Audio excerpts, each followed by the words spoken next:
Dr. Manjula for this fantastic seminar.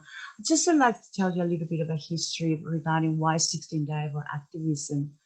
On the 25th of November in 1960, so it's going back a while, Sisters Patria and Minerva and Maria Teresa Mirabal, three political activists who actively oppose the cruelty and systematic violence of the Trujillo dictatorship in the Dominican Republic, were clubbed to death and dumped at the bottom of the cliff by Trujillo's Secret Service police. The Mirabal sisters were strong women and political activists. They become a symbolic of the feminist resistance, and the commemoration of their death, the 25th of November, was declared International Day for the Elimination of Violence Against Women in 1980. The 16th Day of Activism Against Gender-Based Violence begins with the International Day of the Elimination of Violence Against Women, and it ends with the International Human Rights Day on the 10th of December, highlighting that the violence against women is a fundamental violation of human rights. Most of you probably know the statistics, so I won't go into the statistic, but according to the United Nations, 1 in 3 women worldwide experience physical or sexual violence, mostly by their intimate partner. Violence against women and girls is a human right violation, and the immediate and long-term physical, sexual, and mental consequences for women and girls can be devastating, including death. So I don't want to hear from me much longer. So I'll just like to introduce, and I'll read a little bit about Dr. Manjula. She has the most impressive bio ever. And I was reading and I was thinking, oh, look at all the things that she's done. So Dr. Manjula O'Connor is a clinical psychiatrist and chair Family Violence Psychiatric Network of the Royal Australian New Zealand College of Psychiatrists. She's Honorary Senior Fellow at the Department of Psychiatric University of Melbourne. Dr. Manjula has a long-standing interest in migrant women's mental health and family violence. She's a clinical researcher, review of journalist, advocate, and work closely with community prevention of family violence. Dr. Manjula led public Dowry Abuse campaign in Victoria that became Australia-wide, converted to legislation in Victoria, and recognised in the 4th National Plan Against Family Violence in Australia. Her current project is around suicide prevention and enhancing mental health literacy in South Asian communities. She has advised agencies, served on committees, spoken at numerous national and international conferences and events, published and facilitated workshops and seminars on mental health and family violence.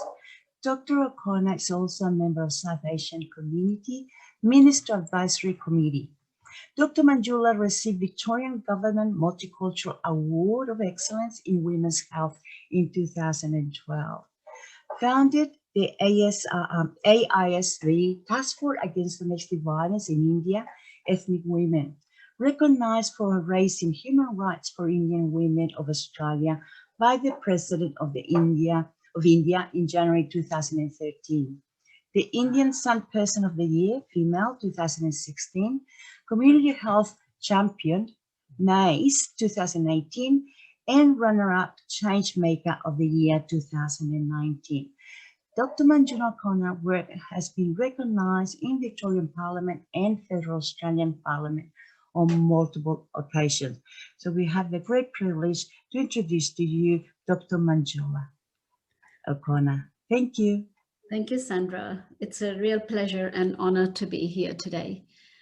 And I too would like to acknowledge the traditional owners of this land where we're all seated. And we are very privileged to live in Australia, a beautiful country, and a country that is Aboriginal land and always will be. So I'm going to share my screen with you now.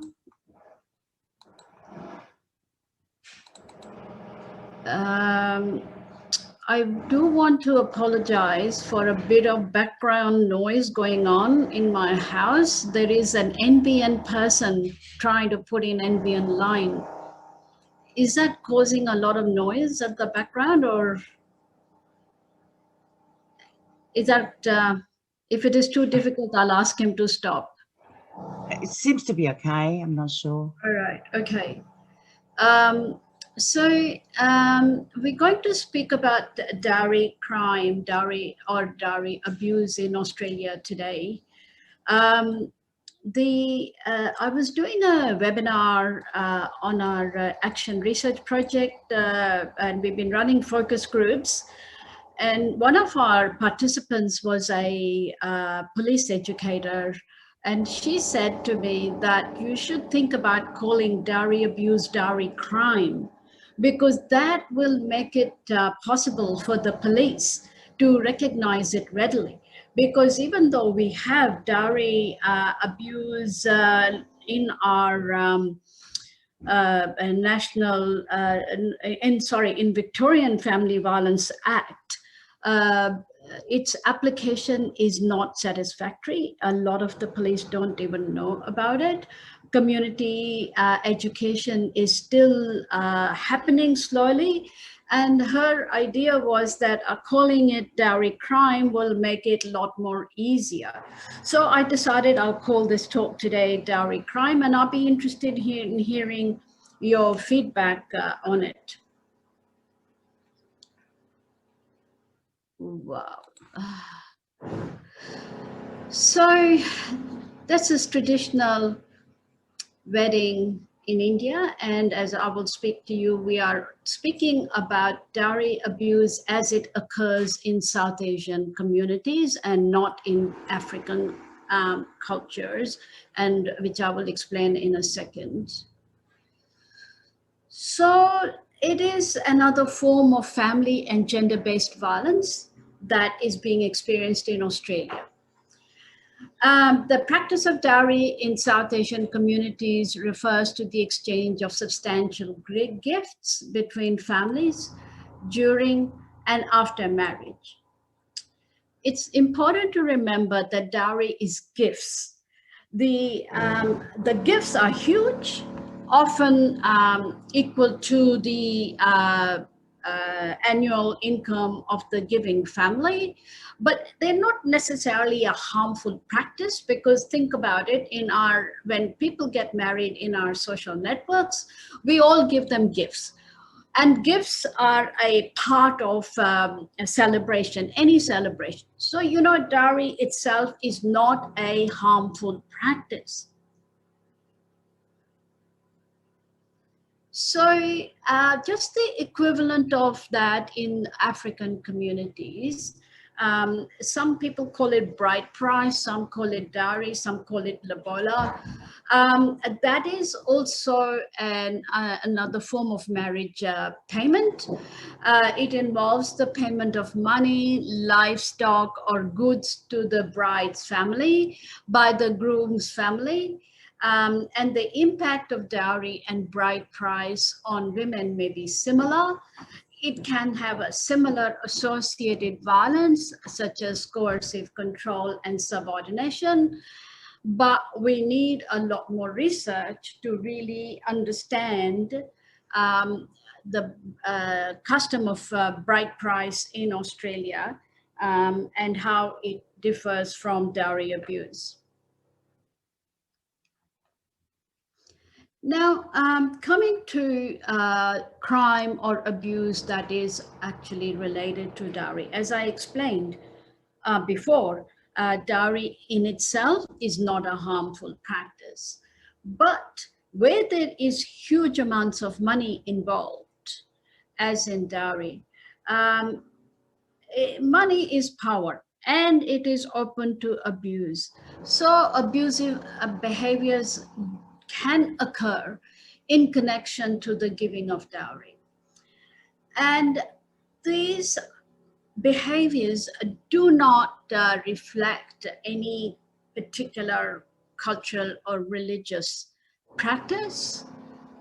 Instead, they reflect a widespread pattern of violence against women. And as in other forms of violence, dowry abuse is associated with similar drivers, and I will come back to that later. In the fourth national plan, dowry is noted as complex form of family violence. And that is not to say that it is entirely a female-focused crime. There are some men who may experience dowry abuse or what's called fake dowry cases, where men have complained that they have been subjected to demands of reclaim of dowry when dowry was not given in the first instance. But I would say that those experiences are much smaller than those suffered by women. So why is dowry abuse an under-recognized form of family violence in Australia? Victoria is the only state in Australia to include dowry-related abuse. Actually, that is not correct. I have heard recently that Western Australia have included dowry abuse in their legislation as well. So, that has been a very pleasing addition, because the more the states align themselves together, better chance we have of fighting this crime. So I'm going to explain and explore how dowry abuse, is a type of financial or economical abuse, and identify some of the reasons for lack of recognition of dowry-related abuse is because in some parts, if we call it a financial abuse, then the specific nature of dowry, which involves actually the wedding itself, it can become quite obscured by that. I apologize again for the noise in the background, but I can't get rid of these NBN people trying to put in NBN, sorry. The other point about dowry is that some people may think of it as a culturally specific practice, and may, contribute to the othering of this form of domestic violence. That is, that the domestic violence that occurs in the context of the wedding or the dowry giving is not important to Australia because it is not an Australian problem. Or that arranged marriage and Asian women and Asian traditions are not Australian because they are oppressive and they are culturally different and they are others and they are kind of, not relevant to Australia. But you see, the point is that dowry is a form of family violence. And, in different cultures, domestic violence takes different forms. As Sandra explained before, that 1 in 3 women across the world have suffered family violence at some point in their life. And in Australia, our recent statistics from Australian Bureau of Statistics are that 1 in 4 women have suffered family violence, and that sexual abuse is on the rise, that even countries like Scandinavia, Nordic countries, Scandinavia and Denmark, where gender equality is considered to be extremely strong. The family violence and sexual abuse is again about the same numbers. So the thing is that domestic violence, family violence occurs in every culture, in every country. We just have to become more sophisticated and nuanced in understanding how it is expressing itself in different cultures. And it's only then that we will be able to eradicate this curse that is a wicked problem amongst our midst. So in making it a problem of another culture doesn't make the problem of domestic violence go away. So the other issue about dowry is that there is a lack of community awareness around dowry and what dowry abuse is, and that that's why it doesn't easily enter the mainstream narrative of family violence that currently exists. So in the past, and I'm not going to talk about simply dowry practice in South Asia, originating essentially from India. The practice of dowry is very ancient. It goes back centuries. And it was an opportunity for parents to transfer wealth to their daughters. And because in almost all cultures in the world are patriarchal. And so it is in India too. And so sons traditionally inherited property. And it being a patrilineal culture means that the bride relocates to the groom's house after she gets married. So basically the daughter leaves her parents' home and goes to stay in her husband's family. So essentially she was disinherited from the family wealth, and dowry was a way of family and the parents giving, it's like ante-mortem inheritance. And so she would get a significant amount of money, wealth, gold jewelry, and that was her personal property.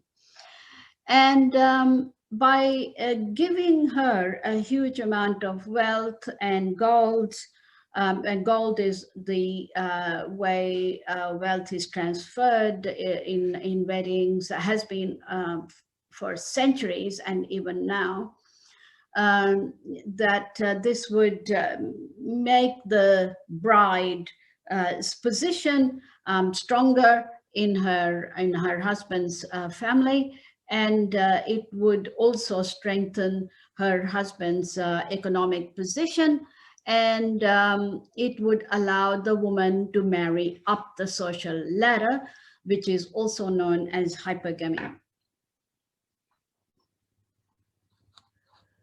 So whilst dowry has existed for hundreds of years, its transformation from the exchange of gifts upon marriage to a potential tool of violence and oppression against women is more of a modern phenomenon.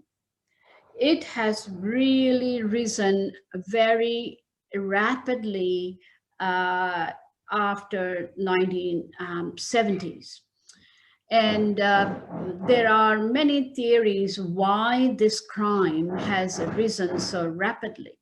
It used to occur, like I think there's some records of it in 60s as well in India, but in 70s and 80s and 90s, it became rampant. So what is the reason? Some people think it is the rapid rise in materialism, and that gave rise to this, greed and this feeling that you are able to get free loot from your from a bride and you get married, you have not only that you have a beautiful bride to come home and live with your family, she will earn money, but she can also bring huge amounts of gifts. And so it became like a vicious cycle. At the same time, it was it became a exploitation of women and the brides and their families, and it fed into the patriarchy. So it enhanced the value of grooms, therefore men, therefore sons. So dowry abuse became a very toxic kind of a practice. So it was actually in 61, the Indian government in India already foresaw this and brought about a law criminalizing giving or taking of dowry, 1961. But it didn't stop. Nothing stopped. Continues to this day, because having law is one thing, but having community education and application of the law by the police services is essential. Otherwise, the law is simply on the books. So here's a little picture of what happens. Sometimes, I mean, what you see here is this is the groom, this is the bride, that's her father handing huge amounts of what looks like gifts, but usually can be boxes full of cash, and gold being handed at the time of the wedding. So I'm just talking simply again about the new wife who moves to her marital home without any property or items of her own. Her dependence on her husband and in-laws may increase. If a woman moves to their husband's home empty-handed, she may not be treated as equal partners. And so parents, out of fear that their daughters will be ill-treated, started to give dowry. And then dowry started to be seen as an investment by the parents to protect their daughters from abuse at the hands of her groom or her in-laws. And that's not to say that I just want to make it very clear. It is not to say that dowry abuse occurs in every marriage or in every family, because as I said before, much of the time, the practice is just like any normal gift giving practice, only the parents are very generous with their gift giving in this context. And sometimes it is even a mutual exchange between the two people. So, I've been to weddings where the groom's family have actually themselves bought gifts to give to their relatives, which normally would be given by the bride's family. So, the practice is, it's a sort of a nice gesture, only it needs to remain under somewhat of control. So dowry abuse in the Australian context, it may be dowry abuse exists in a variety of forms and may be experienced alongside other types of family violence. Spouses may face pressure from their partners to produce higher dowry after marriage, or be subjected to the use or threats of violence, harassment, psychological abuse, or other forms of coercive control if they perceive that the dowry is inadequate. We do have 2 young women who will join us at the end of my talk, and they will share some of their experiences with you. But in my practice as a psychiatrist, that is gender-based violence specific. And a lot of my, the women I see come from migrant communities and South Asian communities. And I can assure you that I am seeing this kind of abuse in the Australian context. In my patients. Last count, I asked my secretary to check in the last 2 years. I think in the 150 cases I saw, new women I saw who are victims of domestic violence from South Asian context, 48% had dowry abuse and had suffered these kind of pressures. Now, the most important part about today's talk is that dowry can be linked to visa sponsorships. So it becomes a part of the Australian migration experience. And when the dowry given is perceived to be inadequate, and there is a marriage between a woman who is on a temporary visa or who comes from her home country to marry an Australian citizen, the threats of deportation are intricately linked in with dissatisfaction with the amount of dowry and the threats of abandonment. So what happens is that parents are having to give dowry that is huge, because the value of the Australian resident groom is phenomenal, and the groom and his family exploit that where there is a tendency to perpetrate domestic violence. One of the interesting things that I've noted is that dowry abuse occurs where there is domestic violence. In other words, people who don't do domestic violence don't demand dowry. And so it very much driven by the abuse of power that the groom has over his dependent wife. And so it's an expression of violence against women. And it is experienced alongside other forms of family violence. And so some people think and say that dowry is a cause, it's a symptom of domestic violence, not a cause as such. So it is, dowry is being driven by patriarchy, by abuse of control, abuse of power, and exploitation.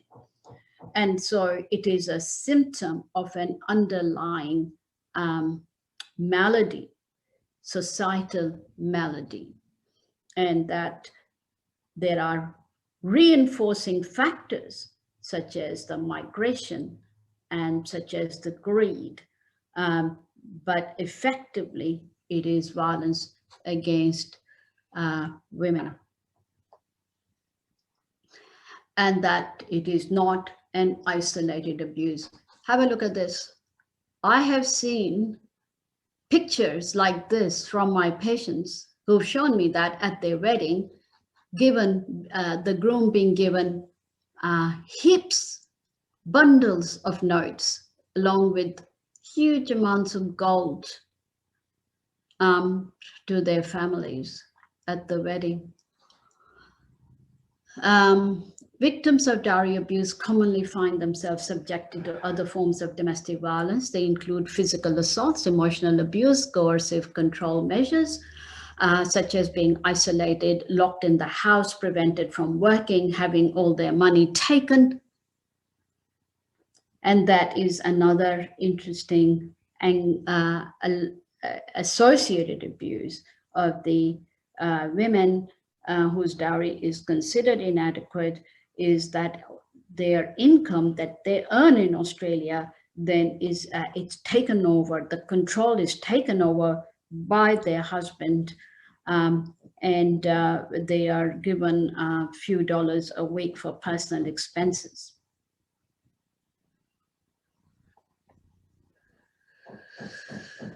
So this research was about why, at what point do women start to report domestic violence to the police? You know, women were put up with so much in order to keep their marriage together, because breakup of marriage is such a stigma and shame, but also because the weddings are such amazingly elaborate affairs. You will have seen Monsoon Wedding, that film, amazingly beautiful film, and you know what an elaborate big fat Indian wedding it is, and we all have wonderful time, and it's such amazing experience for most of the times, except when it goes wrong. So after such a big wedding and big dowry, women feel reluctant to report domestic violence. They don't want their marriage to break up. They don't want the police to come in and give intervention orders to their husband. That's the last thing anybody wants. So it is that when there is lot of in-law interference, and when there is a lot of physical violence, that women will then report domestic violence about dowry. They will not report dowry abuse on its own to the police. So it's important to emphasize that while dowry abuse refers to mistreatment specifically related to the giving of dowry, dowry abuse often occurs alongside behaviors falling under the general umbrella of family violence. And visa sponsorship is a tool that is being commonly used by perpetrators. The prospect of securing Australian residential status through marriage is the tool that the groom uses to extort dowry. It provides extra coercive power for abusive men and their families to demand additional dowry from their partner. Once again, let me emphasize, it is only applies to those men who are using coercive power, who are abusive, to use this as a tool. Not everybody does that. Dowry abuse relatively is associated with huge demands and grandiose weddings in India costing anything up to $500,000. And I just recently saw a woman who had married in Australia, her husband in a love marriage, right? So basically love marriage where two people decide we love each other and we don't need the families to arrange the wedding, let's get married. And the two people got married, and the families were not involved, therefore no dowry was involved. Okay, so they go to India. After that, they got married in Australia because they met in Australia, and they returned back to visit his family. And sure enough, the mother-in-law was very unhappy because she had not received those bundles of cash and gold. And she said to the new daughter-in-law, you know, my son's an Australian resident, Australian citizen. He is going to go on to big things. You are nothing. What did you bring?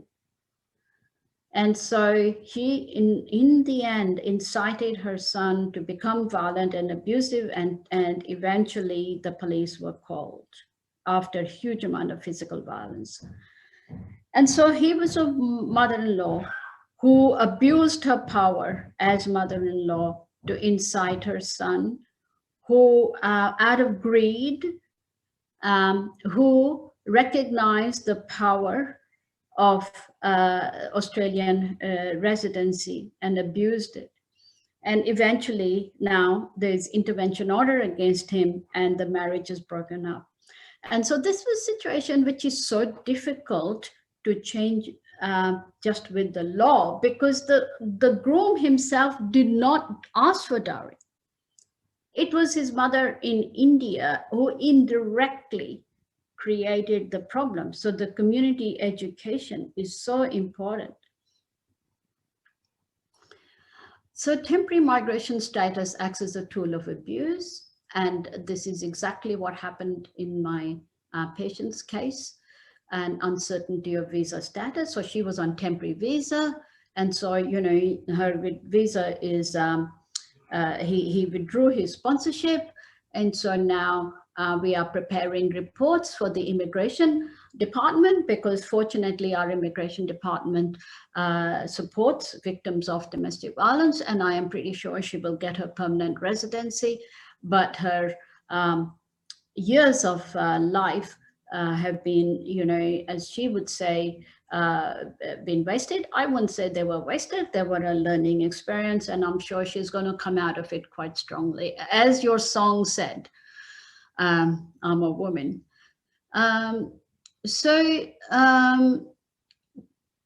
All these vulnerabilities for women on temporary visas puts them at a huge vulnerability for dowry abuse, and so the perpetrators use it. And so the visa is a weapon. Now, here's another form of abuse, which is spousal abandonment. And so women it can take different types. A woman who has migrated with her husband after marriage can be tricked into visiting her family back in India and abandoned over there. And how does that happen? Husband goes with her, he comes back and he revokes the sponsorship for her visa. Another time that happens is that people get married in India, and he comes back, but he never sends her sponsorship. And she remains in India abandoned. And there are some 50,000 brides in India currently abandoned by their grooms, who are all living in first world countries. And these women are suffering enormous pain. And we had a national conference on dowry abuse last year. And two of those women from India came, and fortunately, both of them, we were able to get them permanent residency here, but they're only two of hundreds of women who contact me regularly from India, and whose partners are in Australia. And so sometimes these women are left behind with their in-laws, and the in-laws become abusive, and they are eventually ousted from their in-laws' home as well. And so now just quickly about the drivers, as I've been talking about before, the relationship between patriarchy and violence against women is relevant to the discussion of abuse surrounding dowry. And other forms of violence against women, like other forms, dowry is largely driven by gender inequality, in particular patriarchal attitudes. And at its core, patriarchy refers to systems of male domination and female subordination. Patriarchal attitudes are expressed in an inability to accept a wife's assertiveness, or in her enhanced bargaining power, or in dowry demand that lie at the core of physical abuse. The Indian patrilineal joint system: upon marriage, women become part of their husband's patrilineal extended family system, and their money and wealth is owned by the men of the household. So in a qualitative study of 17 women from Indian community in Australia by Singh and Sidhu, they noted that 4 participants had their jewelry taken by their husbands and his family. Well, That's 4 participants. Well, in my practice, out of hundreds of women, that is almost universal practice, that the jury is taken by the mother-in-law after marriage, immediately after marriage. And as I said before, it's a gold jury that is often worth hundreds of thousands of dollars, and in a system of trust where the mother-in-law is taken as now being the mother. She says, I'm your mom, trust me, give me your jewelry. You don't want to take it to Australia, it will get stolen. I will keep it here in India in a bank locker safe.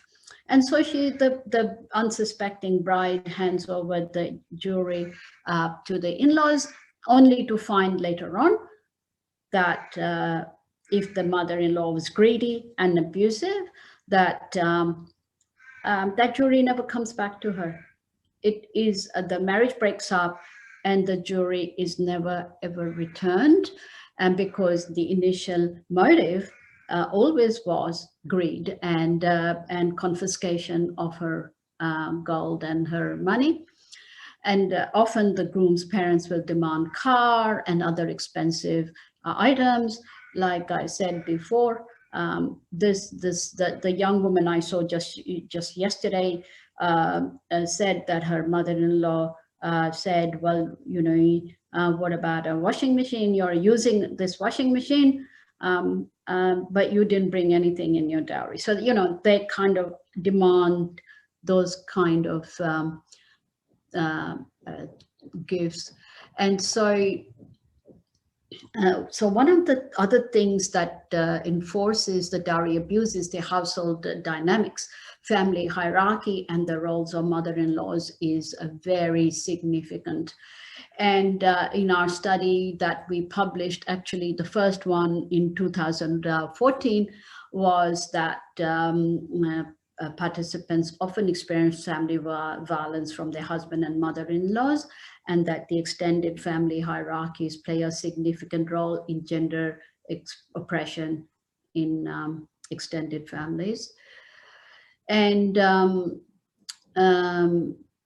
so, you know, some of the other things that the mother-in-laws use as factors against the daughter-in-law is that they feel the daughter-in-law is getting too close to her husband, or the mother-in-law's son, that is, and the mother-in-law can feel quite anxious and insecure that her authority will be undermined. So then she actually uses any excuse to derail that relationship.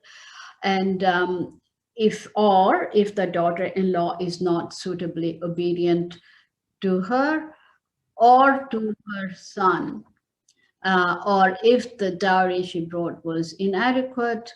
And in one study in India, 40% of mother-in-laws in a postnatal, new mothers in a postnatal ward complained that it was mother-in-law inciting violence, 40%. Well, in my practice in Australia, I have seen it to be around 80%. So what is this thing about mother-in-law? It's about power. In the hierarchical system of family, like in the South Asian cultures, the older the family member, the more power they have, the more respect they have, and they are revered. Elderly people in collectivist society, like Indian society, are actually worshipped, almost revered, and they're given a lot of respect and power. And that power is usually not abused. Most parents and most extended families in India are very affirming, really strong families, very supportive, and children thrive. I'm a product of those families. We thrive because we have so much love and affection from so many people. But where there is abusive nature, the mother-in-law will abuse her power within that household, and she attempts to control the bride and the relationship with the new couple. And the one way of doing that is the dissatisfaction with the dowry. So that becomes a tool for abuse of power and control. And then to make matters worse, multiple perpetrators get into the act, meaning not only the groom and the mother-in-law, but can be the father-in-law, the brother-in-law, the sister, they can all get into the act. And I've seen that happen in Australia. So the participation of multiple perpetrators in dowry abuse, including mother-in-laws, increases the difficulty for women and how to escape this family violence when their support networks are limited. And then they have the sponsorship of visa problem. And so these are all different motivations. One, why are men doing this? They are different motivations. Often men who are completing their studies and have established themselves, they want to establish themselves with more money. Well, then dowry is a great example of how to get free money because I've finished my studies. I'm an Australian citizen and I have lots of debt to pay about my student loans. Well, dowry will give easy money. Or I want to buy a house, dowry gives an easy money. So the rise, so there is the debt thing, but also the rise of consumerism about, I want a new toy, I want a new car. One woman, her husband told her, well, I need a new Toyota car and you're going to buy that car for me. And she said, why would I do that? And that's when, it was him feeling power was challenged when the violence began. So the other aspect about it is what's the role of community? If the community attitudes do not tolerate domestic violence, then dowry abuse will also go down. So if we can gently bring about, use all the prevention of domestic violence, primary prevention of domestic violence campaigns that, my organization, the Australasian Centre for Human Rights and Health does. We've been funded now since 2012 to do these programs in the community. That general gender equality, respect for women, and respect for daughters as much as sons will generally bring down dowry abuse. And so where those attitudes are not, are favoring gender inequality, then more dowry abuse is likely to occur. So with all this background knowledge, the most important thing to say is that we don't have a real hard data about the prevalence and the behaviors associated with dowry abuse in Australia, and we need a lot of research. And just to summarize the current research as it exists, is that key drivers of dowry abuse are identified in patriarchal values, household dynamics, and community attitudes. And that the size of dowry, financial stress, substance use, unemployment, residential status, family issues, migration status, stress will make it worse. So what we are now doing is that we are trying to develop tools to prevent occurrence of dowry abuse in Australia, because legal strategy is not enough. And fortunately for us, the Department of Social Services agreed with us that this was an issue, and they gave us money in combination with Harmony Alliance, in partnership with Harmony Alliance, to develop a national framework for initiating a community-led preventive approach. And so this is an action research project that will also give us lots of data. And we have So this is the actual basic outline of what we are actually basing it on. What are the drivers of dowry abuse, what we can do, what should we do, what changes we can expect. And so the methodology that we have decided is that first we will do a survey on community to determine the prevalence and knowledge of drivers of dowry abuse and reinforcing factors. And so that survey has now been completed. It was filled by 150 community members and 32 service providers.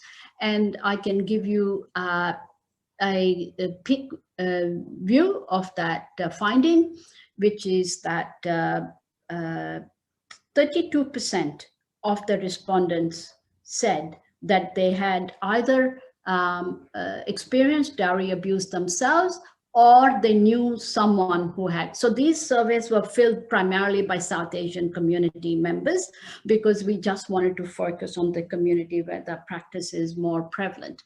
And so we find that 1 in 3 people in the community either know someone or have themselves experienced dowry abuse. And so if I put that next to my own clinical experience, where I have seen dowry abuse now in the last 2 years in 48% of people, then I can say that it roughly probably reflects what is going on out in the community. The next step is focus groups, and now we have done a deep dive into the issues that are associated with dowry abuse. And so we have done 3 in-depth focus groups with women only, and 1 with men only, and they were gender segregated, and we had some amazing discussions which are being thematically analyzed right now. And the final focus group will be with service providers, and we're going to use this information to develop community engagement and education tools and manuals, and we would very much welcome any participation from the audience here today. So that brings my talk to an end, and I just want to leave you with any of the numbers, following numbers for mental health or other support lines beyond blue, so suicide callback service, Lifeline, 1800 Respect. Now, one of the reasons I do want to give you mental health support lines for anyone who might be triggered by this is that the dowry abuse is associated with significant amount of mental distress, mental illness. I have seen women suffer post-traumatic stress disorder, severe depression, suicidal ideation, suicidal attempts. So it is not without very significant mental health concerns. And the kids, where there are kids, can also be affected. At the same time, we do want men, and there's Men's Line Australia, to go and get help, because all men who are perpetrating such violence also become depressed and are in need of support, and preferably better to find support before they do it. So thank you. Well, thank you, Dr. Manjula. That was, wow, lots and lots of information. I think, I'm not sure, Robin, you had some questions there. There was a few questions that people wanted to ask. I think, Dalal, you had a good one. Yeah, maybe I can just summarise that there was a bit of discussion about intergenerational dowry abuse, and if there's much knowledge about how often it is that the mother-in-law herself has suffered that, and then that feeds into the next generation. Yes, so, you know, it's a cycle that keeps on going, because mother-in-law herself had that happen to her. So she feels like this is something that is part of tradition and it should go on. And, you know, I mean, a lot of, let's look at generations of a mother-in-law who might have been doing this thing in 1970s compared to a mother-in-law in 2000.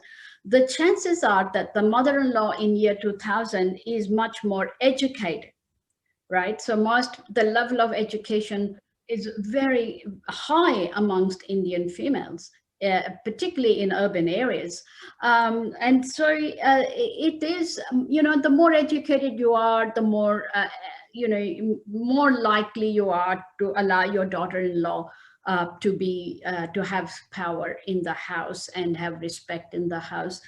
But again, you know, I have been quite so disappointed to see there are women who are teachers, women who are all levels of education also doing the same thing, because they are unable to take themselves away from the patriarchal tradition. And what these women are doing is that they are supporting patriarchy by perpetuating the dowry abuse. Why? Why would you do that, support patriarchy against women? Because when they support the patriarchy rewards them. That's called the patriarchal bargain. The very toxic system which the women unknowingly are supporting and harming themselves and harming other women. Just further on that, Manjula, Dr. Manjula, are you surveying the mothers-in-laws as well as part of your research? No?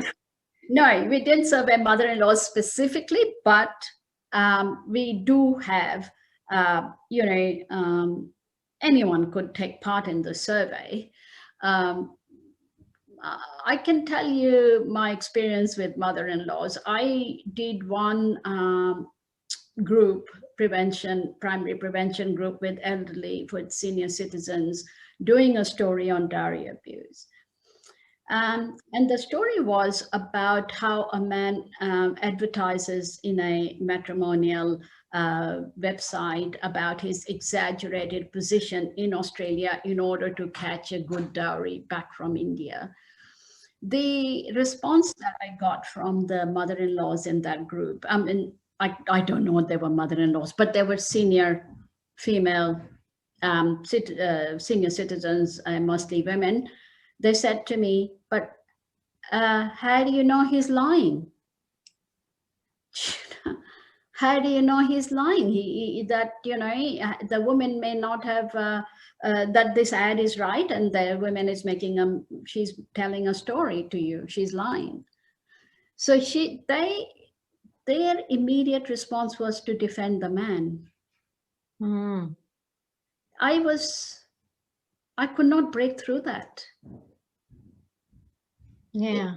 It was quite disappointing. So I haven't run that story again. I'm still trying to work out how to, you know, bypass the defense mechanisms to create some story. So yes. Do you think it's part of that whole cultural aspect where men are perceived to, with the position of power, they're perceived to be, wouldn't lie because they're politicians, they have really high position in society. So more likely that the woman who has less power within a society, more likely to lie, and, you know, so we believe men and not women. Is that something that happens in that? Yeah.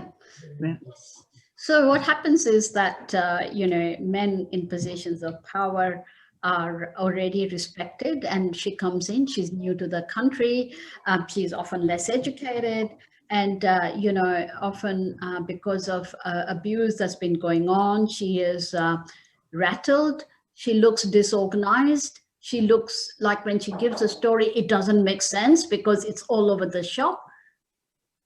And the man looks very together. He's very intelligent. He's educated. Of course, he is more respectable. Of course, he's more trustworthy. And, you know, it's very difficult, you know. I as an advocate,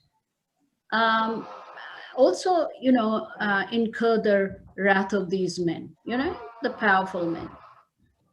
This is something that we as advocates have to wear. Yeah. Do you ever talk to the mothers of the women who have been abused?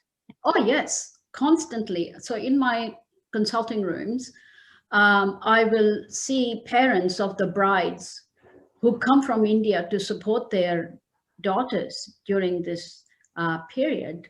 And I make it a point, and often the parents accompany them, although COVID-19 has made that impossible this year. Often the parents accompany them, and I'll ask them to come into the consulting room, because I have also wanted to understand myself from these parents, which I've just written a book, and I've really in detail described why parents are giving dowry, what is going on in their mind. And often the parents are giving dowry because they think they are fairly naive, thinking they are giving gifts, when they know it's not simply gifts, it is compulsive giving. And sometimes they're giving because they're afraid, as I said before, fearful that if they didn't give dowry, that there will be repercussion against their daughter. And sometimes they're giving gifts because they are very, wanting to bribe the groom, as it were, to make him happy. And always the parents are shocked when the violence begins, because they think they did so much for their daughter's wedding. How could this man turn this around into a horrible situation? And the worst is because she is alone in Australia, and there is, no social supports for her, whereas he has got a lot of social supports around him. So the parents are absolutely devastated. They can't believe what's going on. And often I've had to treat their depression and anxiety as well as their daughters. There was a question previously about if there's any relationship between dowry abuse and sex selective abortion. Do you know? It's very linked. Yeah. Highly linked. Because who would not want a son? Who would not want a child who brings in huge amounts of loot, as well as a bride to look after you in your old age? Because the daughter-in-laws do the caring. They do the cooking, they do the cleaning. And whereas, and if you're a parent of a daughter, you lose your child in a patrilineal system. And often if the in-laws are abusive, they don't allow their daughter-in-laws to have free contact with their parents. So, yes, it is linked. And so the government of India has had to put very severe controls on sex-linked abortions. And well, maybe, perhaps you won't be surprised to hear that we have the same thing happening in Australia. Yeah, that's tragic. Yeah. So just another question about the British role in introducing or reinforcing dowry abuse. It was there is a lot of current research coming out that shows that previous to the British coming into India, dowry giving was a fairly informal kind of a gift giving that was generally between women. So the women would start saving for their daughter, and in the village, elderly women, or everyone would start saving bits of money, and it would be just handed to the daughter, and that was all. It will be the end of the dowry system. But when the British came in, and the land, which was generally in the past not in the name of men, the land was basically, there was no owners except the kings, and the princes used to own that land. So when the British came in, they decided to impose the British system. So the land had to have an owner. And as per the British system, who should own the land but a man? How can you have a woman on the land? Because patriarchy was very strong in Britain, except the Queen, of course. So as the land got given to men, the value of grooms and men suddenly went up. And the dowry system that was an inflexible, was a flexible, just an informal system, became a lot more formalized, and the men who were more respect worthy, they got given, you know, the gifts instead of being given to the bride. And it was the British colonial rule was a reinforcer of patriarchy. Yeah. There's one earlier question, Sandra. Oh, sorry, it's just that I'm just conscious of the time, and I wanted Kavita and Hasneet to actually also, if you Dr. Manjula could actually introduce both of the young women here. So I know that we're hearing a lot of about dowry abuse, and I think we're learning quite a lot. But we also want to hear from survivors of that process. Sometimes it's good to hear what is at the end when women who had been abused in this way come out on the other side in regards, what's the process, what helped them? Because we also need to look at some of the outing of it. You know, once you've gone such an extreme, especially if you have lived with it for such a long time, what happened. And I wouldn't mind asking Dr. Manjula if you could introduce maybe Kavita or Hasneet, one of the two, to maybe just give us a little bit of a brief on their experience and what helped them. Yeah, sure. So would you be able to put them on the screen now? Hasneet, I think Kavita, I mean, you were there before, and I don't know if I think she was on her phone. I'm trying to find her. Hi, sorry, I'm here. Okay. I'll just put my video on. My internet is playing up as well. Just give me 1 second, please. And I'm sure Hasneet, are you there too? I can't Hi, see. ma'am. Yep. Hello, how are you going? Hi, Hasneet. Yes, ma'am.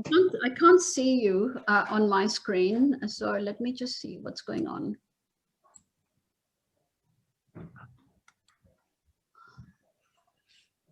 I think it's.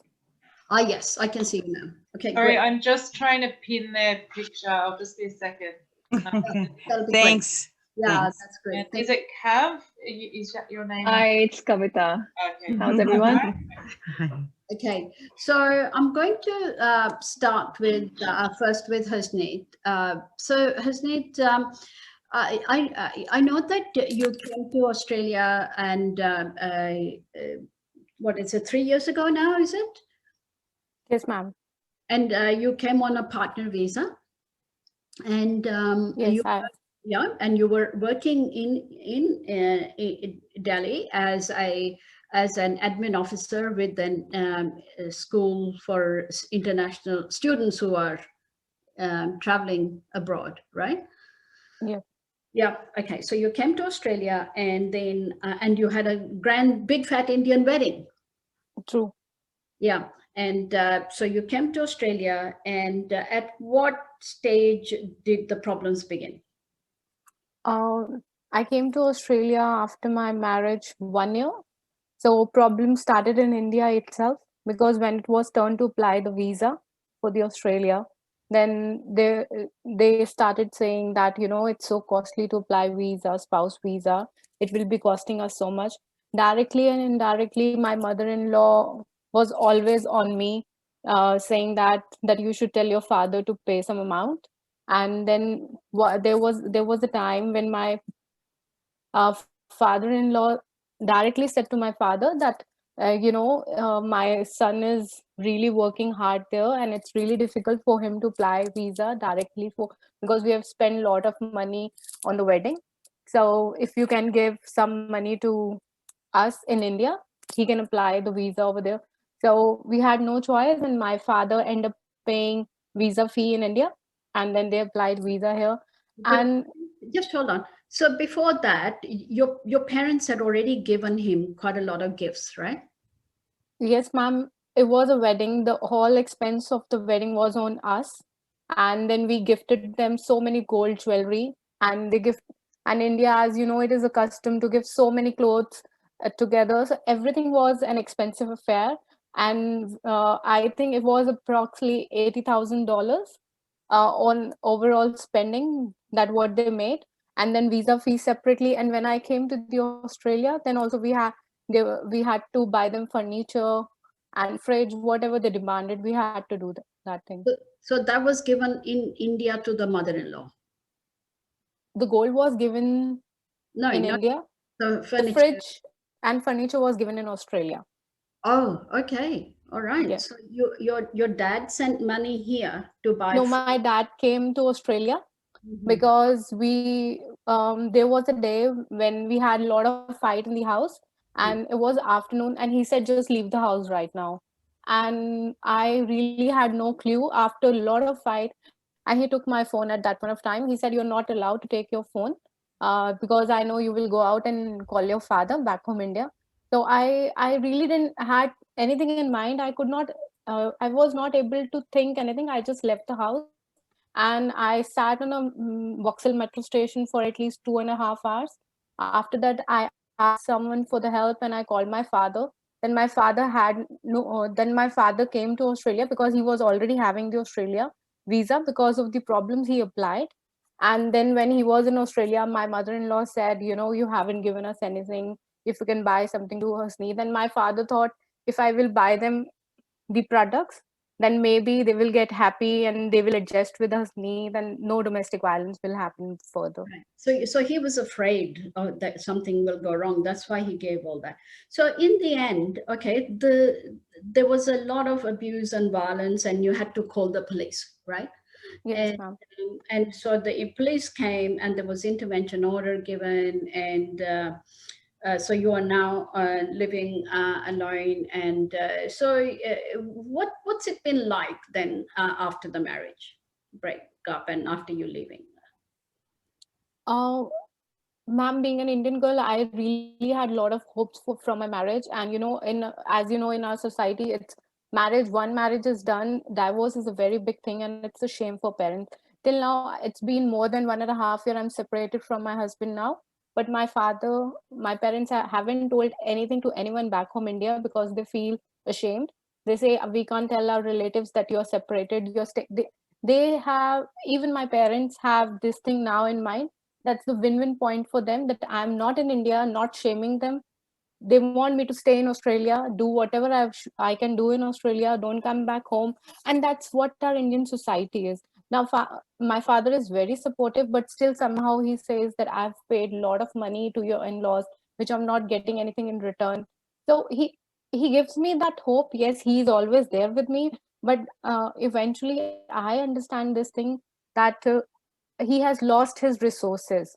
So Yeah, now, if he wants that I should get settled again, yeah, he doesn't have that much money now. yeah, He wants me to do something for myself so that I should earn for myself and think for my future. yeah. And um, in that marriage, it was me who was putting all the effort. That man was putting no effort, and his mother, his brother, everyone was. There were 5 people in the house after me because the only thing they wanted me to get money from my parents. He asked so many times if my father can sell the property which we have in India, so that he can buy a house here. If my father will give the initial down payment for the house, then he can continue with the mortgage. But Yeah, it was not an easy thing to do for my family, selling their own property. Where will they go if they will sell the property? of course. and And and I and was and he has no right. He has no right to demand.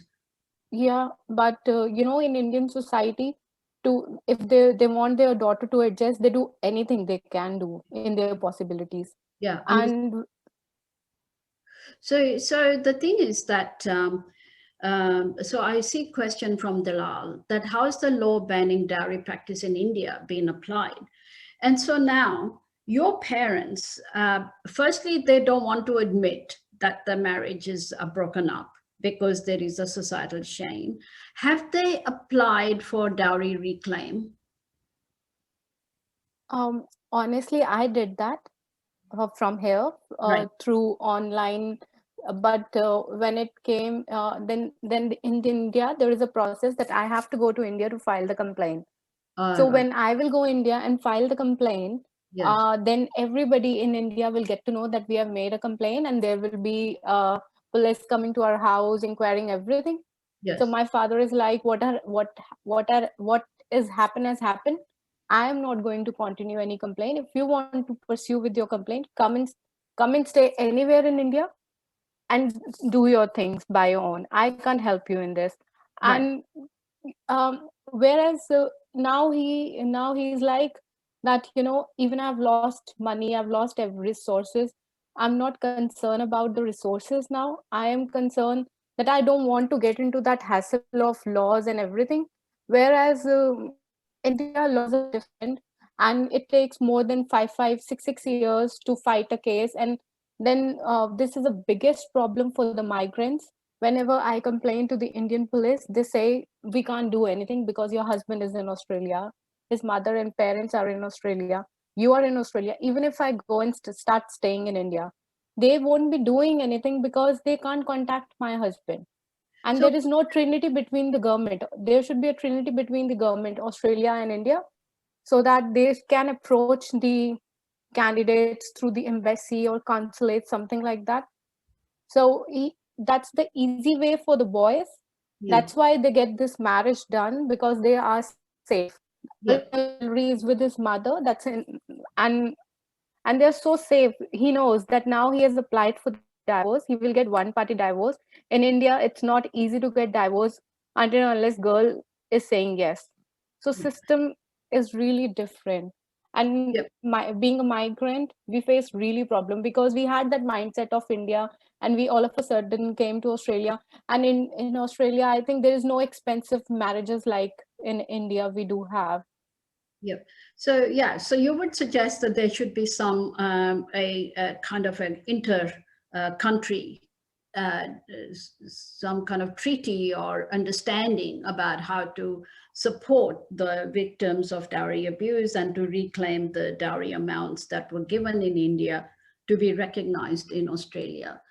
And that there should be some kind of uh, education going on in India as well about the pressures that are on women when they migrate outside, and how not to fall into the traps of maybe, doing marriages with men who are going to be abusive, just to do some more homework and do some more research on getting their daughters married off to men who are likely to be abusive. Although I must admit, it's almost impossible to tell beforehand, isn't it, who's going to be abusive and who's So not going to be abusive, because thousands of partners come to Australia on spouse visa, but most people don't suffer this kind of abuse that you have suffered. So it is a very difficult area, and something that we have to really work with the governments. So I'm going to bring in Kavita here. Kavita, could you put your video on for us and unmute yourself? Hi, so Kavita, Hello.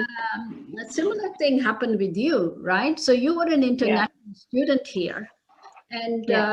then you got married to he was a citizen here, and he demanded lots of things at the wedding. Is that right? Or was it That's after? right, yes. Well, it started soon after the wedding. I mean, just like the story that you mentioned earlier about that couple who got married here legally, and then they got married publicly, socially in India as well. So that's how we got married as well. But there's a saying, you can take an Indian out of India, but you cannot take India out of an Indian. That's applicable for not everyone, but it's applicable to most of the Indian men, because that thing is deeply rooted inside their heads that, we are more powerful and we can do whatever. And, so that thing happened with me as well. This guy, he was really educated. He told me he's really educated, that he's a chartered accountant and working in such and such company and making this much money. But later on, I found out that he was under a lot of debt, despite my parents asked him prior to the wedding that, because something similar had happened in my family. My first cousin got married to someone and they had a similar situation. And my dad's elder brother, he actually passed away because of severe depression. So we did not want history to repeat itself. And So things started by questioning, and he simply lied on several occasions. But we kept on believing on what he was saying because the face was really innocent, and we went for, the face value that, he's educated, he's living here for many years, and, educated mind is different than, a typical Indian boy. Anyway, marriage went ahead. I mean, the talks were going on that, okay, we'll do such and such, and we agreed upon something. But as the date started to come closer, they started to demand. And then the list started to begin for the cash, for the jewelry, for the clothes, not just for the immediate family, but for the extended ones as well.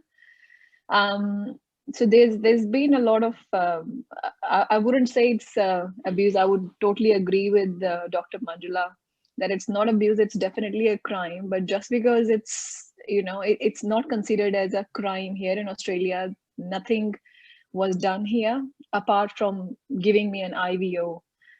And that was the last thing that I went for as well, because every girl who gets married, doesn't matter if it's an Indian or an Australian or an English girl, they would want their marriage to go as smoothly as possible and forever.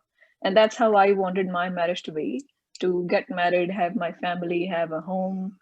But it didn't go as I thought. And with all these, So now, Kavita, you got your permanent residency, and are you happy now? I'm very happy. It took me so many years and so many wonderful people like yourself and my family who supported me when I needed the most and helped me become a person I am today. I'm happy, yes. Yep. So there is life afterwards. Of course, absolutely, yes. What do you think, Hasnaik? Is there life afterwards?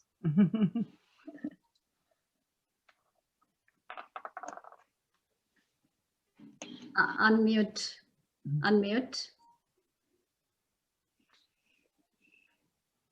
Yeah. Is there life afterwards?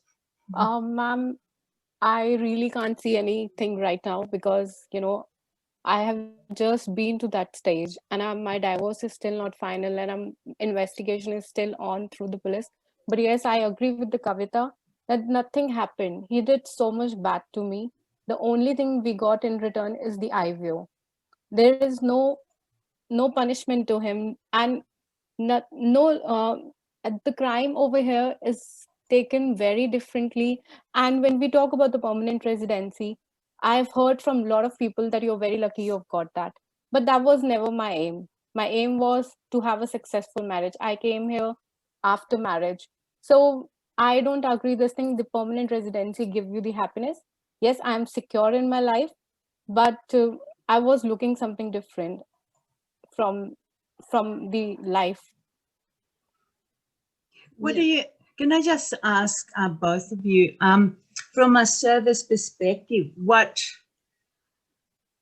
and I know what you're saying, Hasnaik, that the outcome really is not what you were aiming for.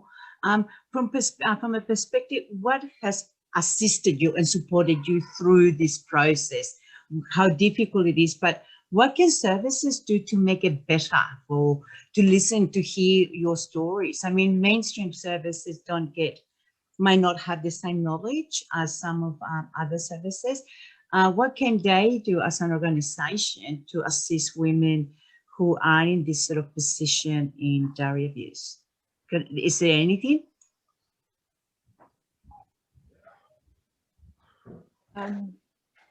So in terms of services offered in Australia, the services that I've got, I mean, it took me a long time. I've been to door to so many organizations asking for help because I couldn't see anything anywhere. It was just because I wanted a solution and I did not want him to just get away with everything. And, just because it's not a crime here, it's only an abuse and you can just get away with the abuse. It's no big deal. And not that I wanted to teach him a lesson, but I wanted him to realize that it's not right and he should not repeat it. and he should learn that whatever he's been taught or he's learned himself, it's not a good practice. But yes, the services that I've got here appropriate, but it took me a while to find. It wasn't immediately available because I had to go everywhere, explain my story to each and every people I was meeting. I was just weeping and weeping throughout, and I mean, it took me a long time to come back to normal, to become a person I used to be before. I mean, I'm not the same, of course, but yes, I'm a lot better. I'm a lot better. But yes, I raised 2 IVOs. The first one was, it got raised immediately, but because there was sexual abuse, there was physical abuse, and the mental torture was like an ongoing thing. I got it limited. That was my bad. I shouldn't have let this happen, but the services that I got later on, it took me a while, but yes, they were available. If something like an immediate service could become available, that would be really helpful. Yeah, exactly. So yeah, I think that one of the things that we have tried to campaign very hard on is to make this crime visible to public, to the police, to the legislators, to the governments, to policymakers, so that the right kind of help is available for Hasneet and Kev. Because the problem is that the under recognition of this crime means that a lot of the perpetrators are getting away with it. There is no accountability for these people. There is no way that Hasneet's husband or Kev's husband will have to give back $80, $90, $100,000, whatever they spent, which is not a small amount of money. They've taken away that money, and they are now, they're getting to enjoy that money, and they have, created so much disturbance in the life of these young women and their parents. So, that is the point we need to make again and again to the federal government, because dowry is not part of the Federal Family Law Act. Even though we have had a Senate hearing into dowry abuse in Australia that recommended that dowry be made a part of the Federal Family Act so that it can become a proper part of property settlement. It is not happened as yet. So that is something both you, Hasneet, and Kavit is sort of aiming at, that advocacy regarding changes certain those legislation in some law that actually, when women from Asian countries who are being abused by dowry, is something that is being put as a criminal offence. It is saying is also when you separate. I think Mary, I don't see the question, Mary. If you're there, you were talking about it should be treated like it's a home. The dowry, they could be divided, or that sort of to get it back. I'm sorry, Mary, are you there still? I think she had I can't see the question, or it was a Mandy. No, it was Mary. Mary said dowry will fall under property settlement, under the Family Law Act settlement. Sorry. It's only properties, it's not dowry.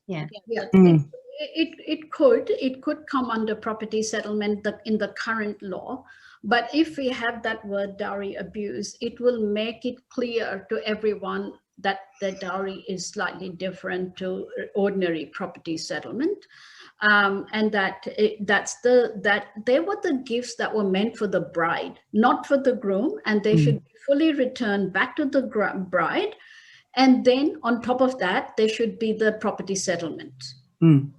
Yeah. So that is what we are campaigning for, and we are hoping the federal government is, if there are any federal government members listening today, could they, please help us to help women like Hasneet and Kavita. Thank you. Any Robin, did you have any other question or any of the that you've sort of seen in the chat, or anyone has any more questions? Yeah, someone asked about support groups, whether that would be useful.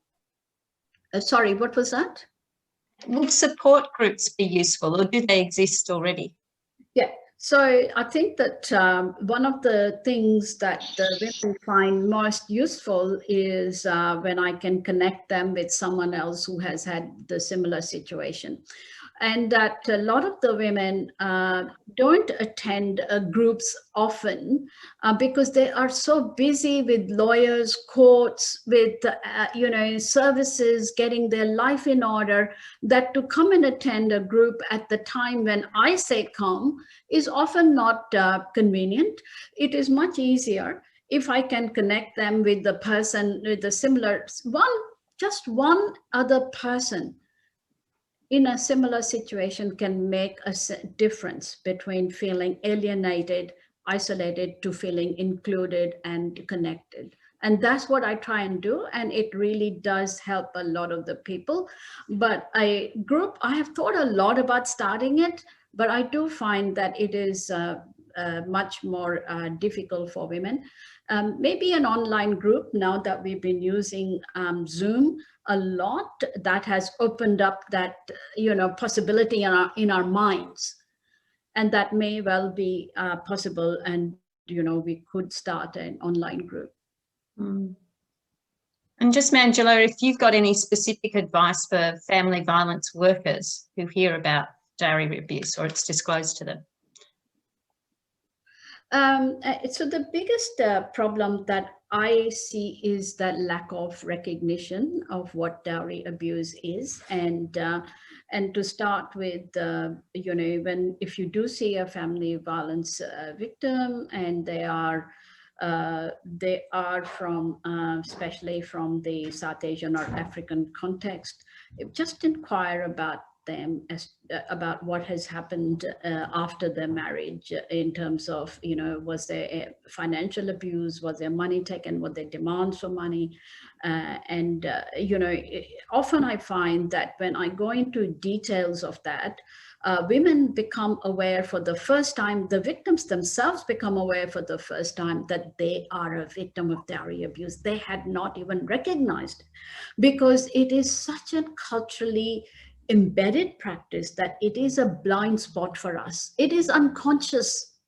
We just take it for granted that if a mother-in-law says, your father didn't give me enough clothes for my relatives, that the immediate response of the bride is to feel embarrassed, humiliated, and ashamed that her father didn't give those gifts, not anger. And so in history, when we are taking history from people, the women themselves haven't recorded when exactly did the domestic violence begin. It was emotional abuse, first of all. And then later it escalated, especially if she dared to speak up against it, especially if she dared to challenge her mother-in-law or her husband or her brother-in-law. God save her. Do you think that, I mean, you talk about it in Australia, the abuse, is it changing in India, the practice at all regarding dowry? Yeah. Yeah, it has changed. It has very much changed. So when I started the campaign in 2012, within my own practice, I saw 75% of victims had in dowry demands. But with so much media publicity that we received, and because especially people from South Asia are very aware that this is not a legal practice, I found that it became less and less obvious. So it dropped down to 40% before it rising up again to 48% in my groups. But there is another change. They don't demand directly anymore. It is indirect. It's more in the form of mother-in-law, or it's in the form of, but my neighbor's daughter-in-law brought so much. Or it would be in the form of, visa fees, as Hasneet said, you know, we have to pay visa, and look, the visa is expensive. It's about $8,000. And they say, well, you know, it's very expensive, you pay for it. But if they had said that in the very start, at the outset, that you will have to pay visa fees, then, you know, that would be the gift, okay? But no, they deceive, and they will get all the ordinary gifts, and then at the last minute, okay, pay up more $8,000. So, you know, there is a lot. What can prevent it is community education. And of course, I'm so pleased to say the service providers have become very aware of it now. And from the time when dowry abuse, and people said to me, you are, what are you doing? This is a small problem with a tiny number of people. Why are you going on about it? And only when it became obvious, people realized, my gosh, it is happening in half the victims of domestic violence. This is not a small problem. And luckily, the service providers now are aware of it. And I think in the risk assessment form, it is written there in the MARAMs. Now, dowry abuse is noted there. So yeah, if you are using the risk assessment, but if you are using just even normal history taking, focus on the money and the gifts during, before, after the wedding, and you will come across that problem. Any other question that we have from the panel or in the chat, Robin, or anyone? Dalal, do you have a question before? Or because I can't see everybody's. Yeah, I have a question about whether the government in India or other countries where dowry abuse occurs, are they doing any education on prevention rather than just when it happens? I mean, how are they raising awareness and doing education on that? Because obviously it seems like there is a lack of awareness raising. I think that what's happened is that this problem has been going on for the last 40 years now. And in spite of the very strong advocacy campaigns by the Indian feminist movement, it has not, it has reduced. I wouldn't say it has not reduced. It has reduced, but it has not stopped. And one of the main reasons why it hasn't stopped is the sons inheriting the property. Now, even though there are laws to say in India that daughters and sons must equally inherit the property, in practice, it is not happening. In practice, the sons are only getting it because the daughters are, they get married and they move away from the house to the husband's home. And so what is taken for granted is that she will get her husband's share and the son gets her father's share, right? So the system is considered fair according to community norms.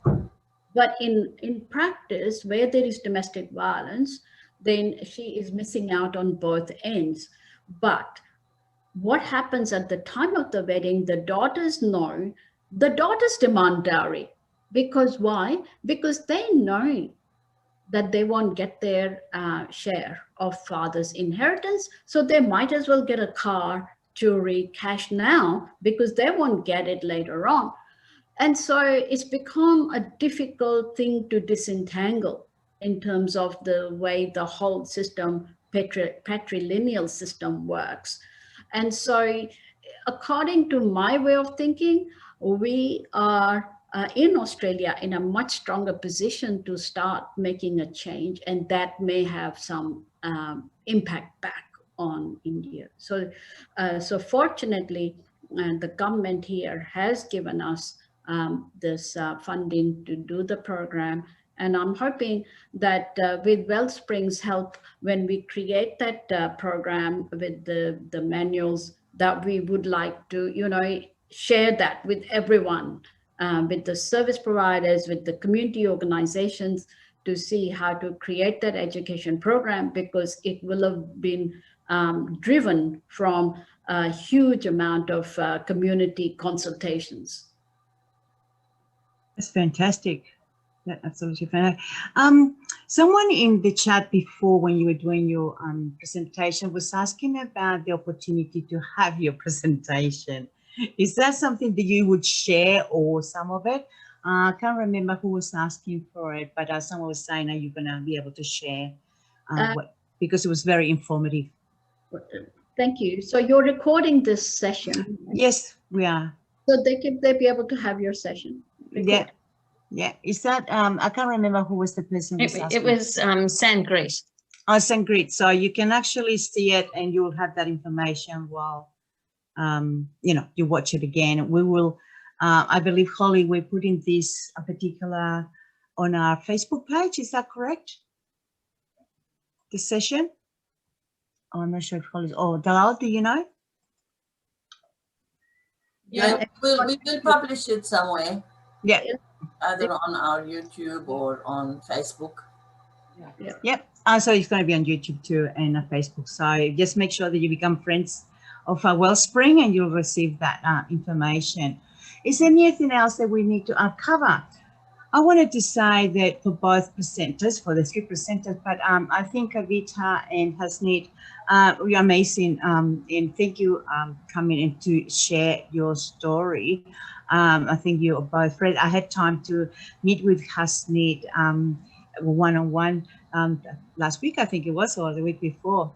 And just so everyone knows, Hasneet is actually a community development worker as well. She studied the Diploma of Community Service. Is that correct? Yes, ma'am.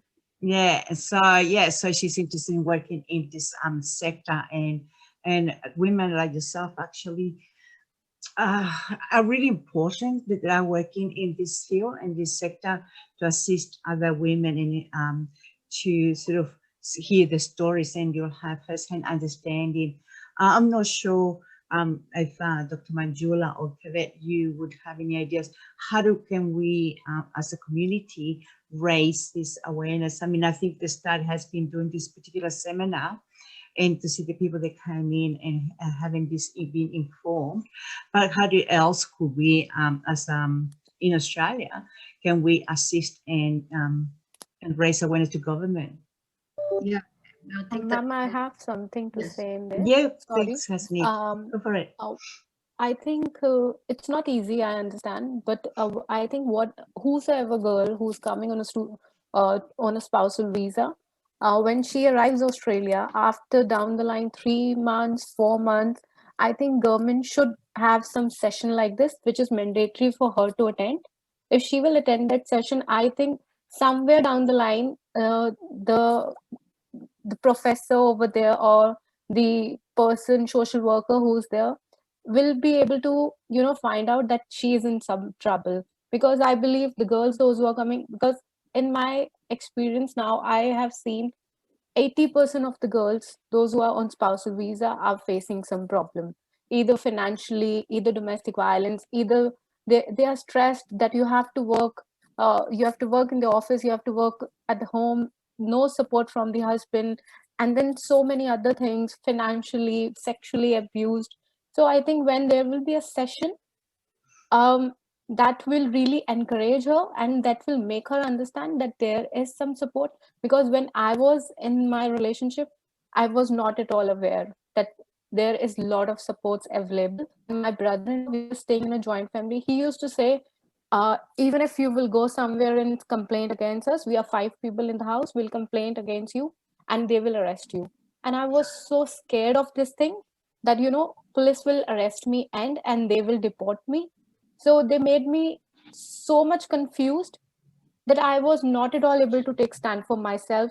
And I was working, my boss helped me, she explained me everything, so I got the knowledge. Otherwise, I was under impression that he won't be arrested, I will be arrested. He can say anything to the government and government will agree because he's staying in this country from past 20 years.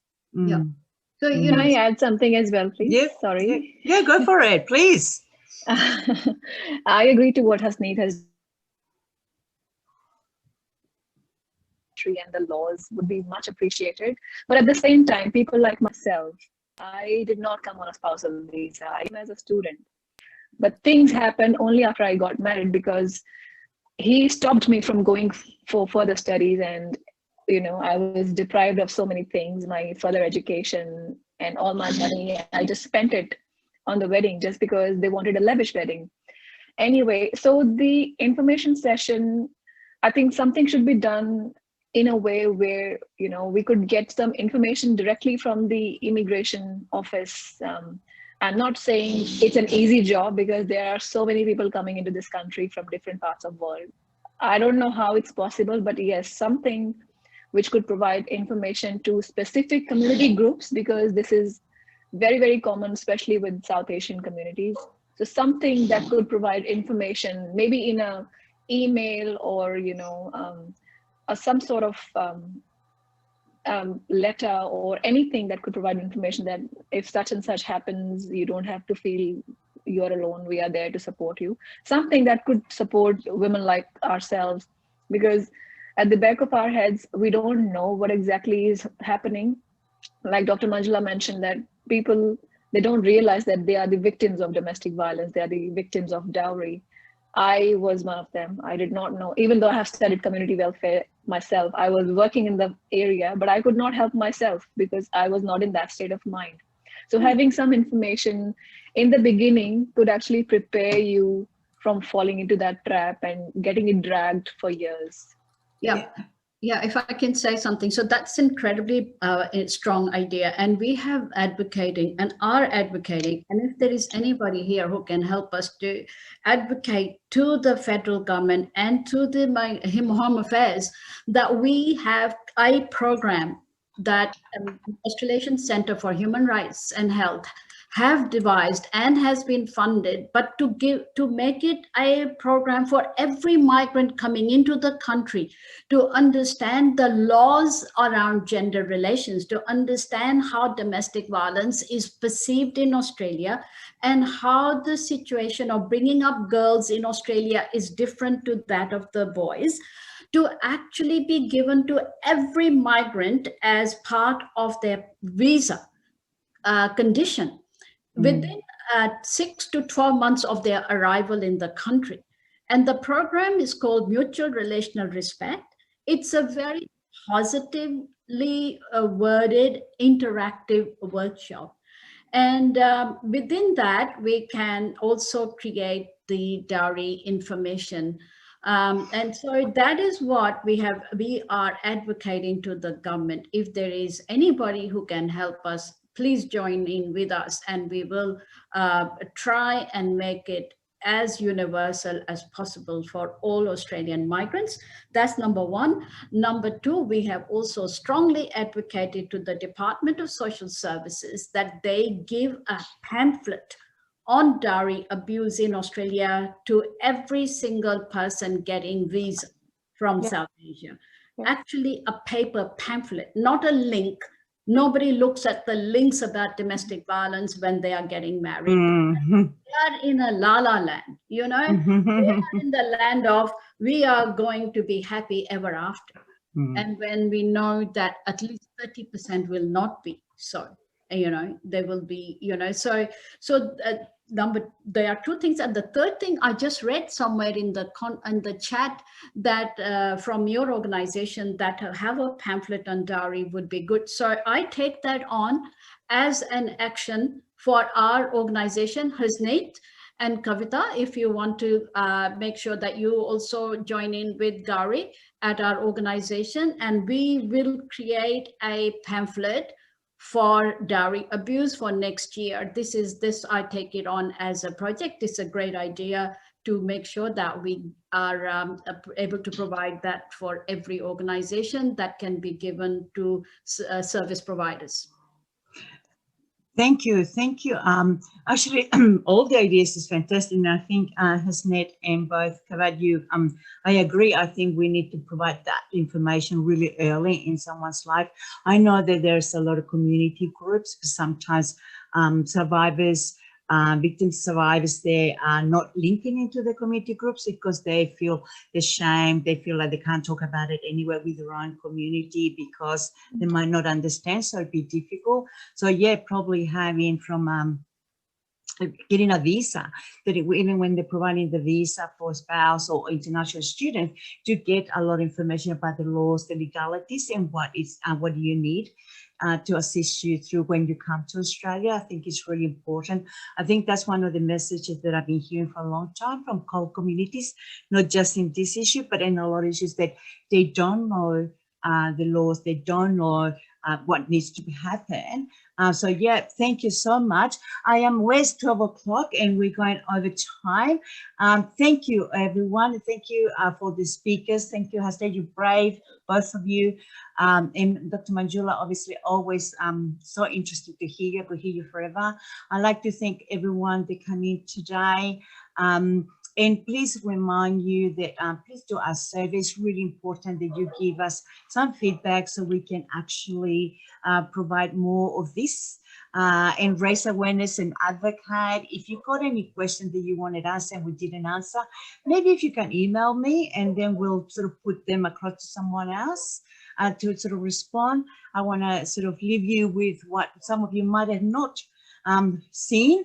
Our Wellspring board and workers singing along a very strong song. I think I'm just sharing this for you all so you can hear it and we can say thank you and much appreciate your, oops.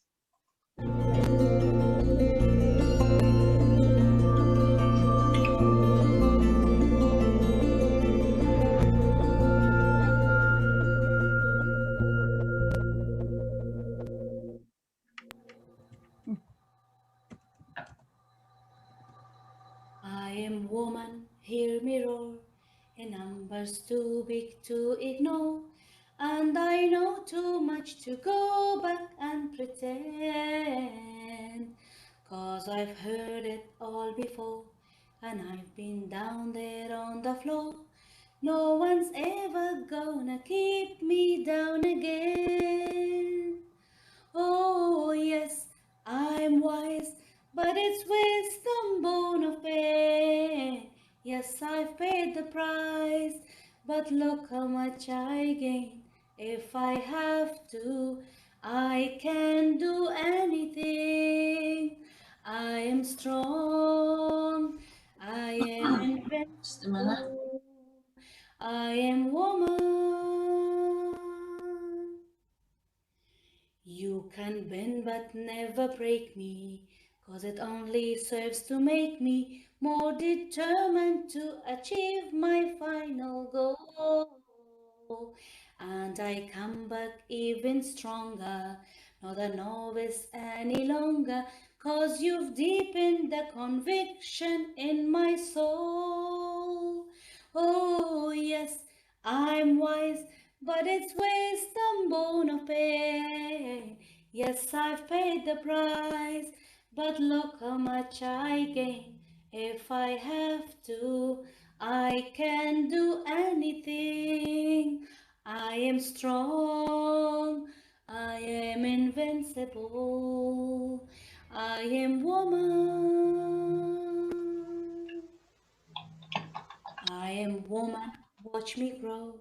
See me standing toe to toe as I spread my love and arms across the land. But I'm still an embryo with a long, long way to go until I make my brother understand. Oh yes, I'm wise, but it's wisdom born of pain. Yes, I've paid the price, but look how much I gain. If I have to, I can face anything. I am strong, I am invincible, I am woman. Thank you, everybody, and we'll see you next time. Thank you. Bye-bye. Bye-bye. Bye.